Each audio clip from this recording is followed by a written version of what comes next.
Somalia, a hot, dry country. The people of Somalia respect this harsh terrain and sustain life from its meager resources. What seems barren to outsiders, the Somalis regard as a blessed land teeming with camel herds. Somalia belongs to its people. Its pastures are a gift from God to all Somalis.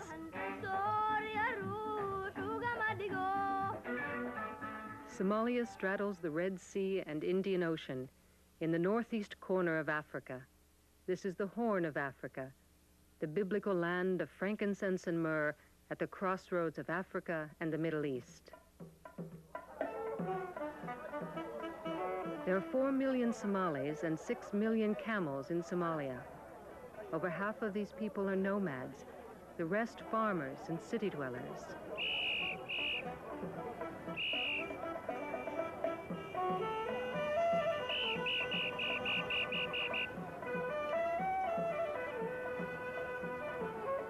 It is a country of contrasts.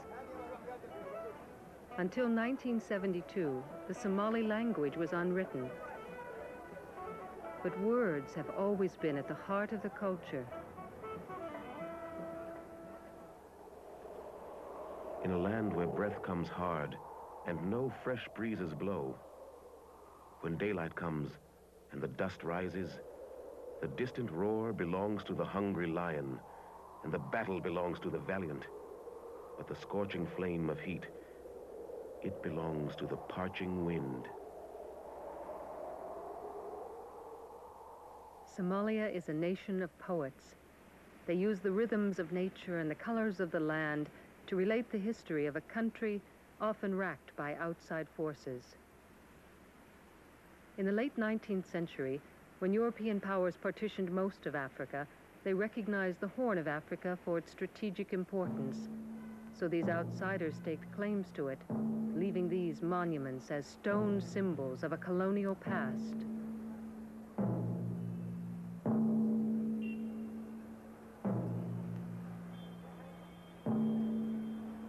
In the Horn, Britain, Italy, and France joined the ancient African empire of Ethiopia in dividing up vital Somali grazing lands. For Somalia, the time is ripe for someone to lead this nomadic society, suddenly faced with intruders intent on colonizing them. Somalis are a religious people. As Muslims who believe themselves descendants of the Prophet Muhammad, it is fitting that the leader who steps forward is a Muslim teacher named Muhammad Abdullah Hassan. In 1895, Muhammad Abdullah Hassan returns to Somalia from the holy city of Mecca, bringing with him a clear vision of the power of simple faith. He is considered a Sayyid, or Holy One. On arrival, he resists an English officer who has demanded an entry tax. In a struggle, the Englishman falls off the pier. The belligerent Somali is not arrested, but is simply dismissed as being mad. The Sayyid starts denouncing his countrymen who cooperate with such colonial authorities, urging all Somalis to work together as Muslims. If the land is your land, why aren't you its government?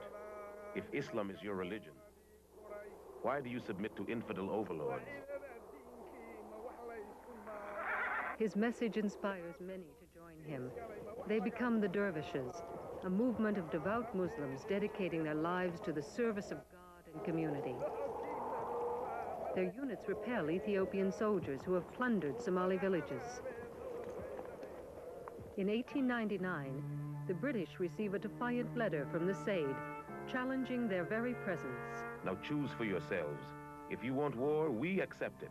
But if you want peace, you must pay us a protective tax. Relations deteriorate. Britain proclaims the Sayyid to be a rebel of the empire. To the imperialist mind, his rejection of colonialism confirms his madness. Sayyid Mohammed is henceforth branded the Mad Mullah. The colonialist armies join together to break his resistance. British mount numerous expeditions against the Somali dervishes, mobilizing a multinational force of Asians, Europeans, and other Africans. Both sides suffer heavy casualties. A stalemate results. The Mad Mullah makes headlines in Britain.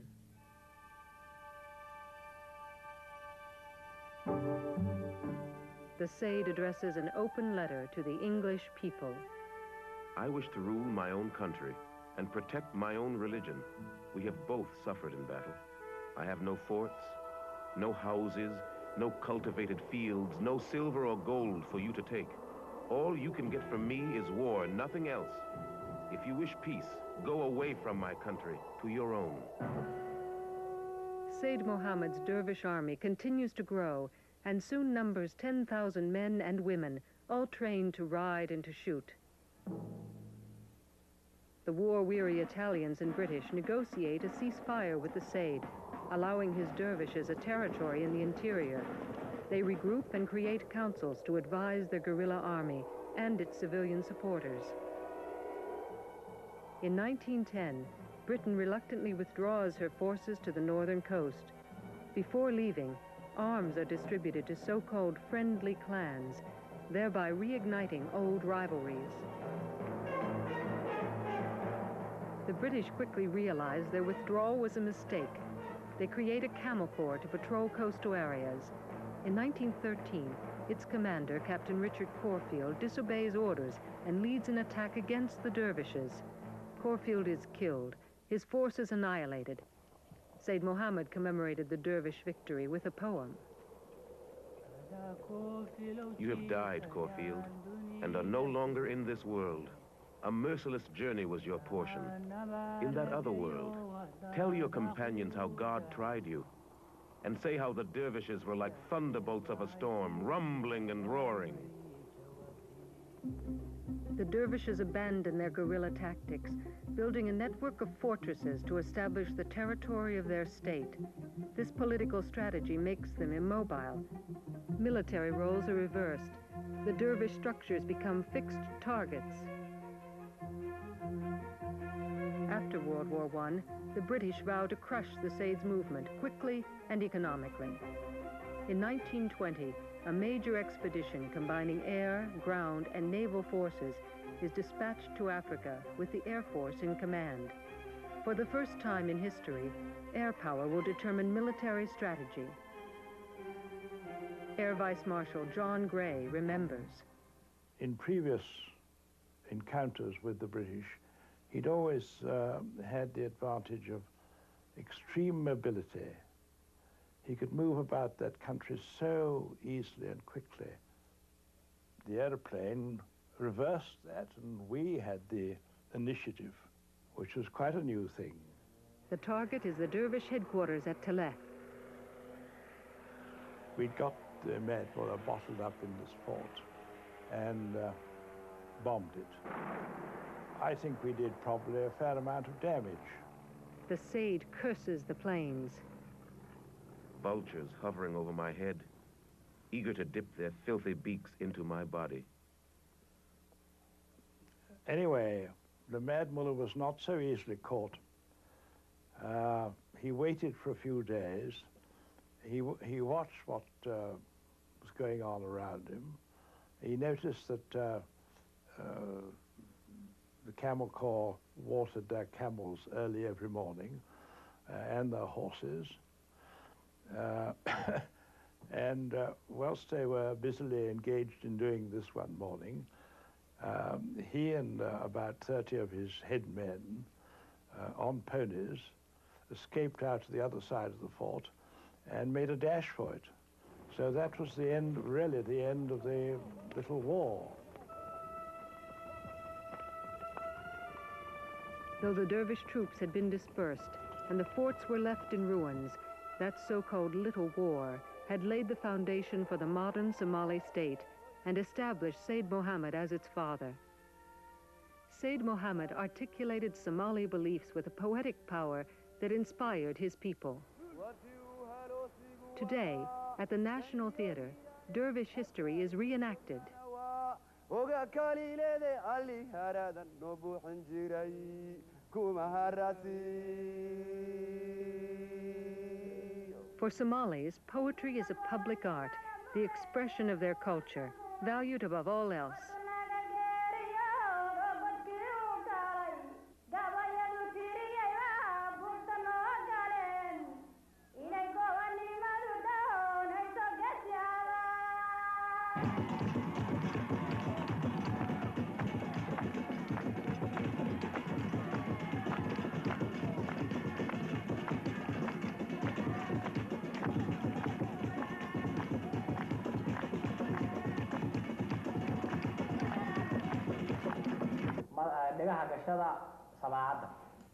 At the National Academy, scholars transcribe poetry, stories, and proverbs composed years ago.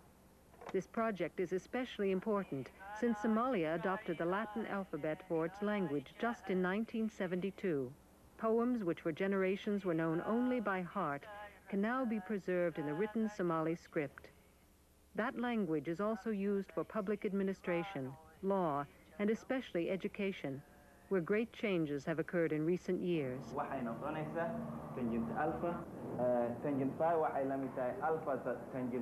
Despite some opposition within this patriarchal society, many girls now seek formal education. But they still encounter difficulties.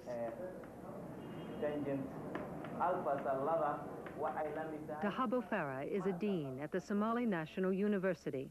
In the Somali society, it's very important for a woman to get married because it's very difficult for a woman to live as an independent person. There is this pressure, and they are not encouraged generally to, be educated.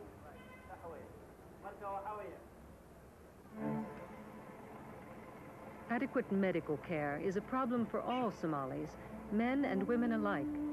This is Benadir Hospital, Somalia's maternity and pediatric center. The government of Somalia has stated its strong commitment to eliminating human affliction. However, in a country with a difficult environment, inadequate nutrition, and insufficient health care, disease is widespread. Dr. Mohammed Warsame is the director of the Benadir Hospital. And the problem for women, like other countries, is women in pregnancy, mostly they are suffering anemia, malnutrition, high blood pressures, and eclampsia. It's a common problem which we have. The infant mortality rate is high.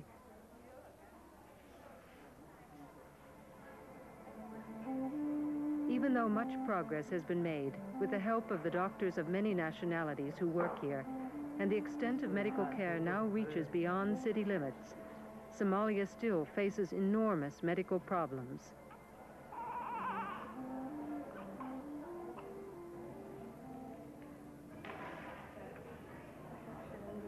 There is an additional dimension to Somalia's medical burden due to an age-old custom which affects all Somali women. It is a radical form of female circumcision called infibulation. For centuries, it was accepted as a female initiation rite, performed to assure virginity and fidelity. But it is now recognized how this practice has been used to subjugate women and maintain their subservient role in society. It is now challenged by socially conscious Somali women unwilling to accept submissive roles. Somali men also support this effort. As a father, Abdul Qadir Noor is committed to eliminating this controversial practice. My wife is insisting very much that I must circumcise all my children, and that I will not accept. This is very much the biggest problem I'm facing from my family, and especially from my wife and my sisters, and I think this is going to be a war that's going to continue for a very long time, but I'm sure I'll win it. Rakia Haji Duale heads the Somali Women's Organization and has written an important study on infibulation. Without circumcision, the girl will not be accepted by the society. And mothers and grandmothers, out of firm belief on the physical and moral benefits of the operation, they do it on their girls because it's the only thing which can guarantee the girls' economic and social and marriage security. hase yeeshee culummadii iyo qorayaasha intooda badani waxay isku raaceen in uu ka bilowday masarkii hore ee faraciinadii. The Somali Women's Organization has begun an education campaign to persuade women to abandon this harmful custom. Lagu arkay iyadoo arrintaas looga gol lahaa. We don't like foreigners to criticize or to interfere this female circumcision issue because it's a Somali problem, and we as Somalis, we are aware and we know this is a serious problem in our country, and we have the ability and we are ready to do something about it. Somalis have a strong sense of themselves as a people. Unlike most African countries, Somalia is a homogeneous nation whose people speak the same language, share the same culture, and practice the same religion, Islam.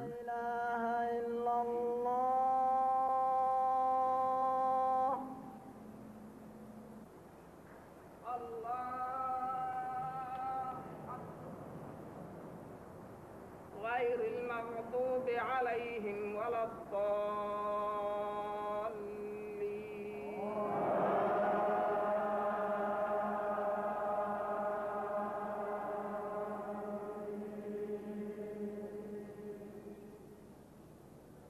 حليمة كنت في السوق الساعة 1 ظهرا.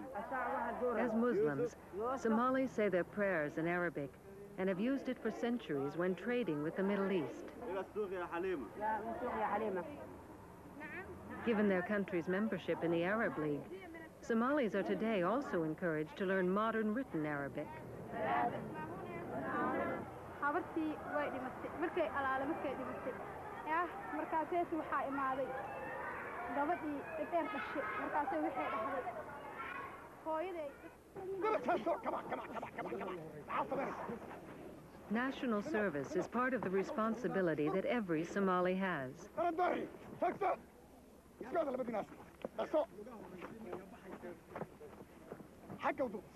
Said Mohammed sought to modify the traditional role of women by recruiting them for his dervish army. Young women train as part of their national service, carrying on a dervish tradition. Somalia now seems more willing than most Islamic countries to improve the condition of its women.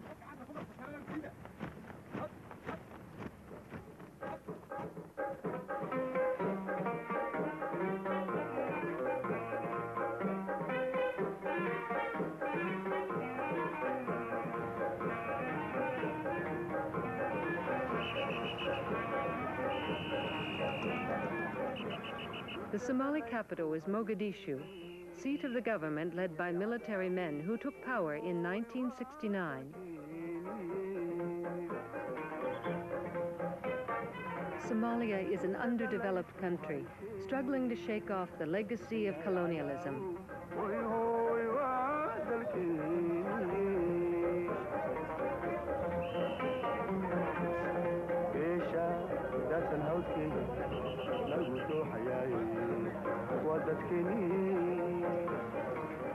As a country in transition, much about it remains perennial. The fragrant incense sought by Cleopatra is still traded in the markets.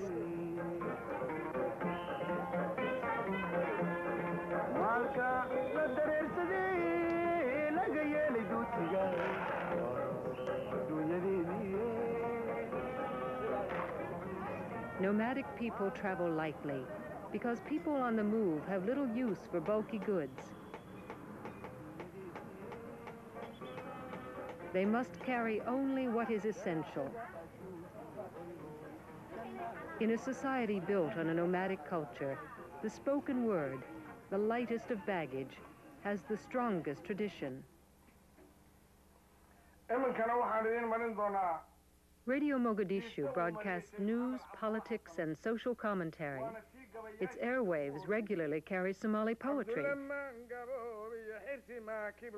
Memorable verse from the past and the words of contemporary poets in the tradition of Sayyid Muhammad Abdullah Hassan.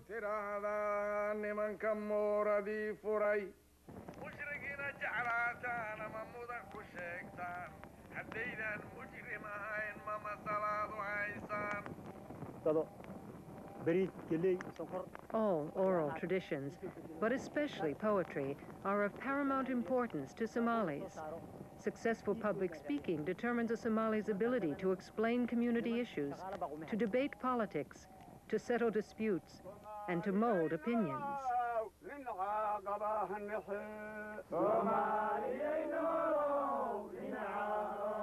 Poetry teaches Somalis who they are, where they come from, where they are going. It makes them laugh. It helps them remember. More than a refined art, poetry is essential for their cultural survival. The Somali population, as in the days of the dervishes, remains primarily nomadic. Mohammed Musa Awala is project director of the Somali National Range Agency. Nomadic life, in actual fact, is a life that's dictated by the environment.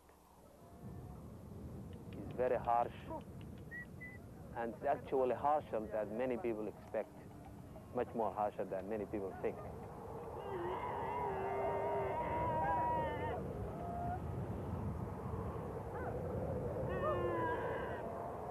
Hot wind and heat will lick you like a flame.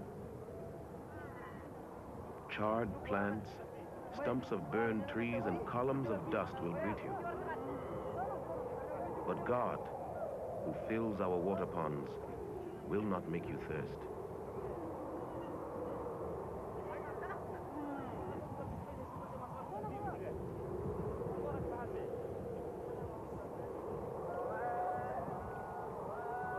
Somali nomads travel hundreds of miles each year across extensive rangelands, moving from streams and salt pans to sparse pastures.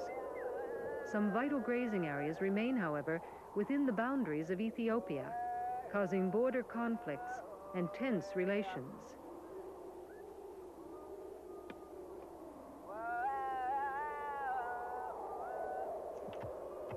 In the nomadic camp, men and women must cooperate to survive, but a traditional division of labor persists. Women tend to most household needs. Men herd the camels, which are owned communally.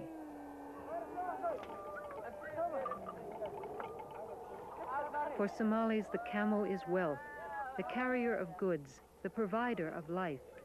They drink its milk, eat its meat, use its leather, and sell off surplus animals. Nomads show boundless affection for these generous animals. They chant to encourage their camels to drink at the water hole. They are all here, ready. They belong to us. How splendid and useful they are. And they are standing ready. You will be cooled. Come forward slowly. Put your mouth to it with blessing. It is devoid of evil. Your shriveled bones are now moist and full again. But the wells are just a stop, for nomads must move on in search of vegetation to sustain the herds. Loss of access to even the smallest pastures can be fatal. National boundaries imposed by outsiders are meaningless to a nomadic people. In this society, the camel is the mainstay, linking Somalis of the interior with countrymen in the cities. Livestock is Somalia's main export, supplying principally Arab countries with goats, sheep, cattle, and camels. Here in the goat market, lively trading is the order of the day. Goat's meat and mutton are staples. Somalis, as entrepreneurs, are skillful and judicious in the marketplace. Daily life goes on.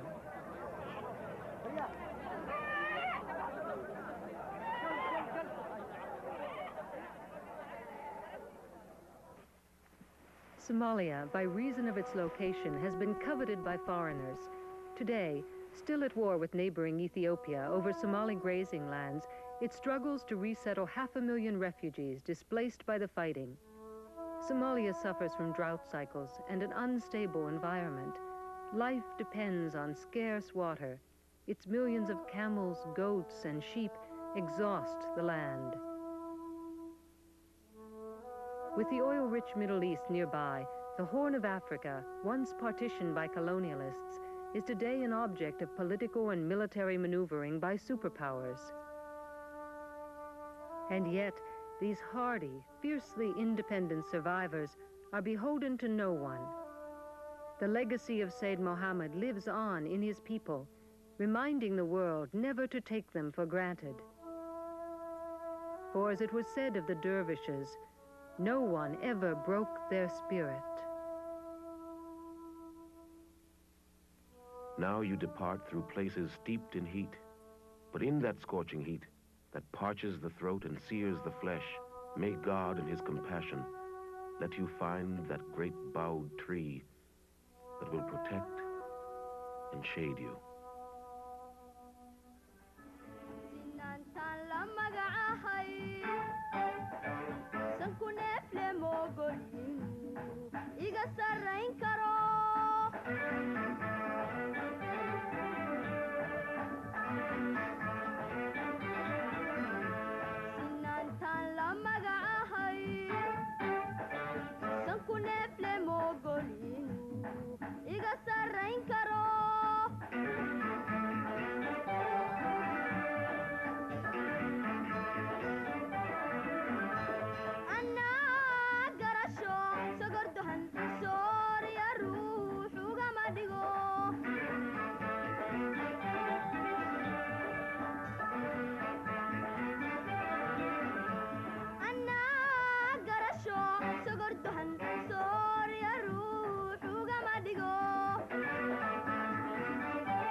This program was made possible by a grant from the National Endowment for the Humanities.